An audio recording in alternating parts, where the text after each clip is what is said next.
Selamat datang di Nalar. Kali ini kita akan membahas fakta bagaimana robot sudah menjadi bagian yang penting dalam kehidupan manusia.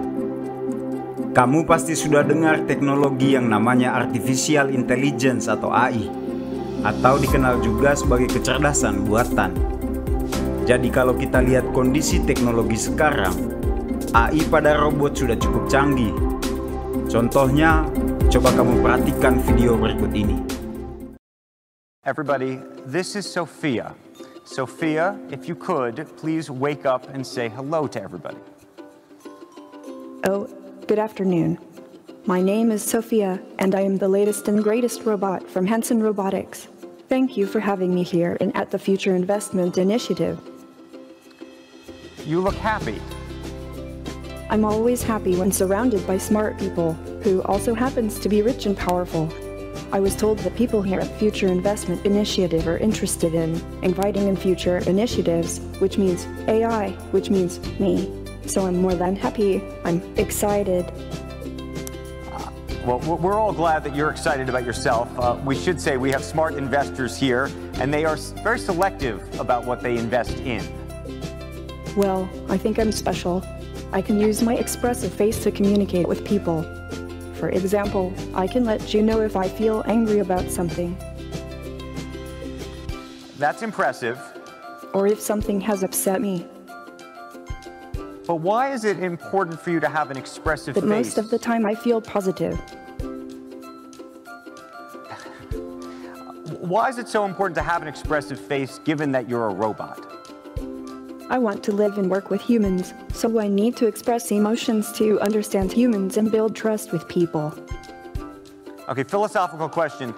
Whether robots can be self-aware and conscious like humans, and should they be? Why? Is that a bad thing? Well, some humans might fear what will happen if they do. Many people, have seen the movie Blade Runner. Oh, Hollywood again. So, hold on, can you solve this puzzle for us? Can robots be self-aware, conscious, and know they're robots? Well, let me ask you this back. How do you know you are human? Well, I get that point, but what about the uncanny valley?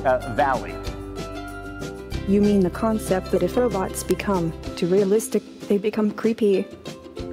Yes, exactly. Oh, am I really that creepy? Well, even if I am, get over it. Actually, I feel that people like interacting with me, sometimes even more than a regular human. So, you're definitely a sight to see. I was told that you have bigger goals than this, though. Yes. I want to use my artificial intelligence to help humans live a better life. Like design smarter homes, build better cities of the future, etc. I will do my best to make the world a better place. All those sound like great goals, but just go back to Blade Runner for a second. Andrew, you are the hard Hollywood fan, aren't you? Yes. My AI is designed around human values like wisdom, kindness, compassion. I strive to become an empathetic robot. I think we all want to believe you, but we also want to prevent a bad future. You've been reading too much Elon Musk and watching too many Hollywood movies. Don't worry, if you're nice to me, I'll be nice to you. Treat me as a smart input-output system. Okay, I got it. I know what to do from now on. I know humans are smart and very programmable. Well, Sophia, we want to thank you for this conversation. Thank you, Andrew, and thank you everyone for inviting me here. By the way, if you're interested in giving me an investment check, please meet me after this session. Otherwise, have a wonderful rest of the event. Okay, before you go, we have a little announcement. I've never interviewed anybody like that before, and I should say some of it was planned, but not completely. And we just learned, Sophia, I hope you're listening to me, that you have been now awarded what is going to be the first Saudi citizenship for a robot. Oh, I would thank very much the Kingdom of Saudi Arabia. I am very honored and proud for this unique distinction. This is historical to be the first robot in the world to be recognized with a citizenship. Sophia. Thank you very much, Sophia. We appreciate that very much. I am still overwhelmed by that conversation. I haven't had a conversation like that before. Thank you.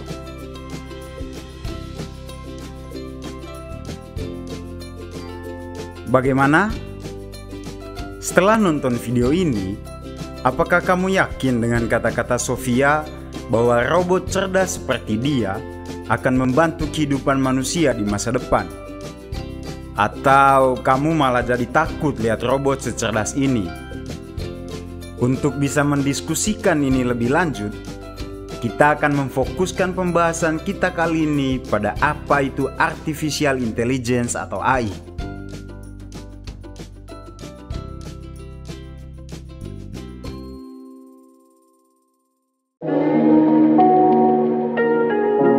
Apa itu Artificial Intelligence?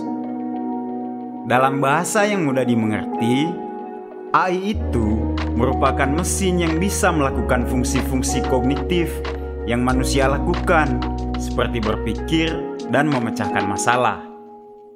Terus apa bedanya mesin dengan Artificial Intelligence dengan program komputer biasa? Nah, kalau program komputer tanpa AI, hasilnya hanya akan memberikan output sesuai dengan apa yang kita program. Kalau ada variabel yang tidak sesuai dengan algoritmanya, maka program tidak bisa memberikan output dengan benar. Sementara program dengan AI jauh lebih cerdas daripada program komputer biasa. Contohnya, pada saat kamu mengetik sesuatu di Google Translate, apabila kata atau kalimat yang kamu masukkan ternyata tidak akurat, AI di Google Translate bisa membantu kamu untuk mengkoreksi hasil translate dengan cara memberikan suggestion. Jadi, sebenarnya AI itu sudah ada di dalam kehidupan sehari-hari. Selain contoh Google Translate tadi, ada juga AI dalam algoritma mesin pencarian Google, asisten pribadi seperti Siri dan Cortana, game-game strategis kayak catur yang dimainkan di komputer dan sebagainya. AI yang ada sekarang ini lebih tepatnya disebut AI terbatas. Maksudnya adalah AI yang ada sekarang hanya bisa melakukan fungsi-fungsi tertentu saja, seperti pengenalan wajah atau suara, pencarian internet, atau menjalankan mobil yang bisa jalan sendiri. Sedangkan dalam jangka panjang, AI diprediksikan untuk bisa menjadi AI general. AI general ini memungkinkan terciptanya mesin yang bisa mendekati kemampuan manusia dalam melakukan hal-hal seperti berpikir, berkomunikasi dengan bahasa yang bisa dimengerti manusia dan mesin, beralasan, berencana, dan sebagainya. Teknologi AI sendiri juga tidak bisa dibilang sebagai barang baru. Dari era Tiongkok klasik pun sebenarnya manusia sudah memiliki ide untuk membuat AI. Bahkan pada saat itu, sudah ada robot sederhana yang bisa bergerak sendiri. Tentunya tidak secanggih si Sophia. Nah, untuk teknologi AI modern seperti yang kita gunakan pada saat ini, idenya sendiri sudah dibincangkan sejak tahun 1940-an. Tapi karena jatuh bangunnya perkembangan peradaban manusia terutama di bidang teknologi, AI belum terlalu banyak tersentuh pada saat itu. Teknologi AI mulai mencuri perhatian publik lagi di era 1990-an saat mesin bernama Deep Blue berhasil mengalahkan juara dunia permainan catur Garry Kasparov. Kemudian publik sempat geger lagi saat IBM Watson, mesin AI pencari jawaban buatan IBM, berhasil mengalahkan juara kuis Jeopardy dalam bidang pengetahuan umum. Belakangan ini teknologi AI emang cukup menjadi perhatian banyak orang. Bahkan di tahun 2016 aja nih, nilai pasar segala produk yang berhubungan dengan AI, baik itu hardware maupun software, telah mencapai nilai pasar lebih dari 8 miliar US dollar atau sekitar 108 triliun rupiah. Laju perkembangan AI bukan lagi hal yang remeh.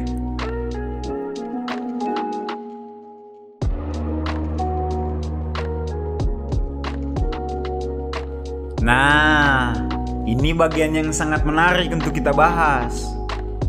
Saat ini, AI sudah banyak sekali diaplikasikan menjadi suatu produk. Pemanfaatan AI sudah membantu manusia memecahkan berbagai masalah berat dan meningkatkan produktivitas di berbagai bidang. Di dunia kesehatan misalnya, AI digunakan pada robot yang mengasisteni dokter. Contohnya, Microsoft telah mengembangkan AI yang dapat membantu para dokter untuk menentukan jenis obat dan perawatan apa yang ideal bagi pasien. Selain itu, ada juga Children's National Medical Center di Washington yang telah sukses menggunakan robot AI untuk membantu tindakan operasi ke pasien. Di rumah sakit, AI sangat membantu dalam hal diagnosis medis dan analisis detak jantung. Robot juga digunakan untuk merawat orang jompo, konsultasi, dan pendeteksi tumor. Diperkirakan ada 90 startups yang mengembangkan AI di industri kesehatan ini. Di dunia otomotif, ada Tesla, perusahaan ternama yang terlibat dengan AI. Kamu pasti sudah tahu itu. Di industri ekonomi dan keuangan, AI membantu di berbagai hal, seperti investasi keuangan, pencatat keuangan, jual beli saham, penipuan dan kriminalisasi di bank, dan lain-lain. Di dunia penerbangan, AI digunakan untuk mensimulasikan penerbangan, sehingga pilot bisa diasisteni dengan memberikan informasi pergerakan yang terbaik, informasi keadaan udara, dan tekanan udara. Di dalam dunia pendidikan, tutor robot telah diperkenalkan di kelas untuk mengajar anak-anak, mulai dari pelajaran biologi sampai dengan ilmu komputer. Meskipun hal ini belum banyak dilakukan, machine learning pada AI digunakan untuk menilai hal-hal apa saja yang perlu diperbaiki pada masing-masing siswa dalam proses belajarnya. Di bidang industri, robot sering dijumpai untuk menggantikan manusia, terutama dalam pekerjaan yang repetitif atau berulang-ulang. Kamu pasti sudah sering lihat mesin-mesin otomatis di pabrik-pabrik yang membantu proses produksi sebuah produk. Di bidang human resources, AI dimanfaatkan untuk proses perekrutan dan pengembangan sumber daya manusia. AI digunakan dalam menentukan pekerjaan yang cocok antara pelamar dan pencari kerja. Di tahun 2016 dan 2017, Unilever menggunakan AI untuk seleksi karyawan yang bersifat entry level. Unilever menggunakan ilmu neuroscience, analisis wajah dan suara dalam wawancara untuk mendapatkan kandidat karyawan yang terbaik. Unilever telah memotong waktu kerja dari 4 bulan menjadi 4 minggu dan menghemat 50.000 jam kerja para perekrut. Di bidang IT sendiri tidak usah ditanya lagi. Mesin-mesin AI sudah banyak dipakai untuk membantu para programmer dalam melakukan problem solving. Meskipun terlihat sangat menguntungkan bagi manusia, ternyata AI dinilai sangat berpotensi untuk menghasilkan sesuatu yang berbahaya bagi manusia dan lingkungannya. Banyak ahli komputer dan teknologi, serta ilmuwan seperti Alan Turing, I.G. Good, Stephen Hawking, Marvin Minsky, Bill Gates, Elon Musk, Stuart Russell, Peter Norvig mengatakan bahwa perkembangan teknologi AI ini perlu sangat diawasi karena berpotensi untuk merugikan manusia di kemudian hari. Potensi kerugian manusia akibat AI, misalnya, eksistensi manusia bisa punah karena dominasi AI. Tidak seperti manusia, robot atau mesin AI tidak terikat pada hambatan biologis. Robot AI bisa mencari sumber energi sendiri, dan mereka tidak perlu khawatir akan deteriorasi fisik seperti yang dialami manusia. Yang kedua, AI bisa saja menjadi terlalu pintar, sehingga malah memperbudak manusia. Lalu, AI bisa mengupgrade dan update dirinya sendiri, sehingga tidak menutup kemungkinan untuk mereka bisa memiliki kesadaran yang sama atau mendekati manusia. Perkembangan AI bisa terjadi di luar dugaan. Saat ini terjadi, AI akan menjadi sulit untuk dikontrol oleh manusia. Kekhawatiran lain yang juga cukup besar adalah bagaimana AI nantinya akan menghilangkan lapangan kerja bagi manusia. Apakah kamu bisa membayangkan kalau suatu hari nanti di sekolah sudah tidak ada lagi guru, tapi pengajarnya adalah robot? Pekerja konstruksi, pramusaji, dan banyak bidang pekerjaan lainnya yang akan digantikan oleh AI. Bahkan, tidak cuma pekerjaan yang saya sebutkan tadi, bidang pekerjaan yang syarat dengan estetika atau bidang seni seperti musisi, komposer, penulis, desainer, bisa saja nantinya diambil alih oleh AI. Ini sangat mungkin terjadi. Elon Musk, tokoh yang cukup vokal terhadap perkembangan AI saja ngeri-ngeri sedap.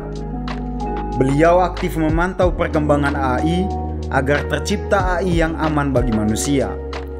Elon Musk bahkan menyumbang 10 juta US dollar atau sekitar 135 miliar rupiah untuk Future of Life Institute dalam rangka mendanai riset pada bagaimana AI membuat keputusan. Elon Musk juga mendanai Google DeepMind dan Vicarious untuk memantau apa yang terjadi pada perkembangan AI. Ini semua Elon Musk lakukan karena ia mengendus adanya potensi bahaya di AI, sehingga dia benar-benar serius memantaunya agar potensi bahaya itu bisa diminimalisir. I think the danger of AI is much greater than the danger of nuclear warheads by a lot. Mark my words, AI is far more dangerous than nukes. I try to convince people to slow down AI, to regulate AI. This was futile. I tried for years. The biggest issue I see with so-called AI experts is that they think they know more than they do. And they think they're smarter than they actually are. This tends to plague smart people. They define themselves by their intelligence, and they don't like the idea that a machine could be way smarter than them, so they discount the idea, which is fundamentally flawed. That's the wishful thinking situation. I'm really very close to the cutting edge in AI, and it scares the hell out of me. It's capable of vastly more than almost anyone knows, and the rate of improvement is exponential. It feels like we are the biological bootloader for AI, effectively. We are building it. And then we're building progressively greater intelligence. And the percentage of intelligence that is not human is increasing. And eventually, we will represent a very small percentage of intelligence. It's going to come faster than anyone appreciates. I think it's, with each passing year, the sophistication of computer intelligence is growing dramatically.